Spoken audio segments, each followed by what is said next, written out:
hariho abantu bamwe Imana iha impano idasanzwe yo gukina ariko bagakoresha iyo mpano mu kwerekana ivyiza vy'Imana n'ivy'ukuri kw'abantu. Uwo muri bo yari Russell Reed. Uyu mugabo tugiye kubabwira n'umwe yakinye muri filime ya Yesu yitwa Petero. Uyu mugabo nubwo atamenyekanye ku mbuga no kw'isi mu bindi bikorwa vyamuranze, mu gace kaho avuka yabereye benshi umuco, bituma abantu benshi bakizwa kubwiwe. Kaze tubasangize ubuzima bwiwe bwamuranze. Ndabibutse gufyonda kuri subscribe no kugakengeri kugira izi nkuru ntizoze zigucika. Ugiye kubashikiriza ni Irankunda Adodesire.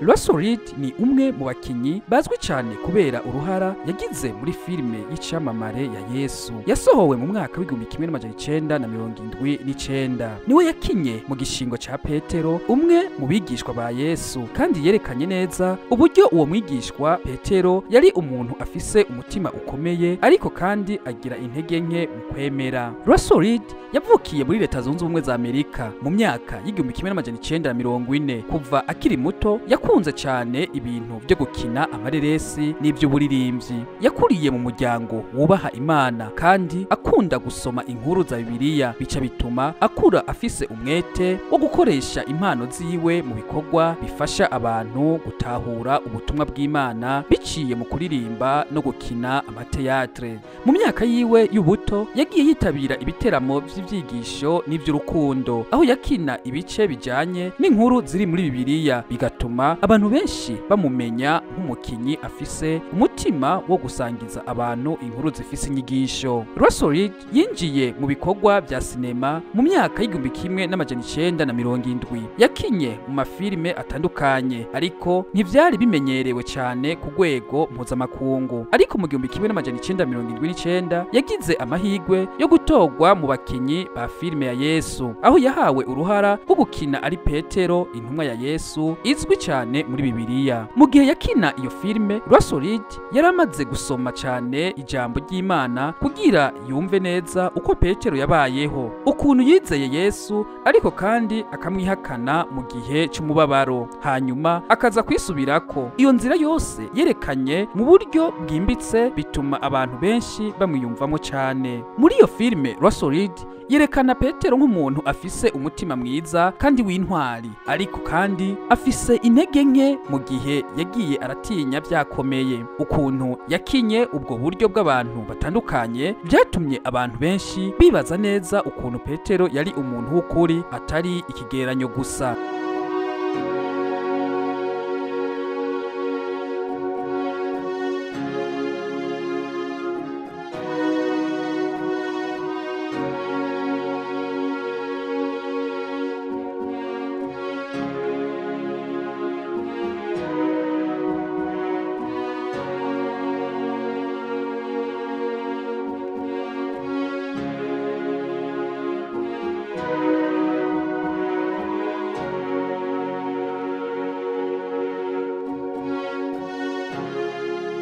Abantu benshi bavuze ko uburyo Reed yakinye ari Petero bwatumye abantu bumva ko intumwa zari abantu nk'abandi, bagira amarushwa, ubwoba no gukura mu vy'impwemu. Filime ya Yesu yabaye imwe mu zamenyekanye ku isi yose, yasiguwe mu ndimi zirenga 2000 kandi yifashishwa mu bikorwa byo kwamamaza ubutumwa bwiza mu bihugu vyinshi. Russell Reed nubwo atigeze aba icamamare mu buryo bwo gukina izindi filime nyinshi, ubuzima bwiwe bwahindutse kubera iyo filime.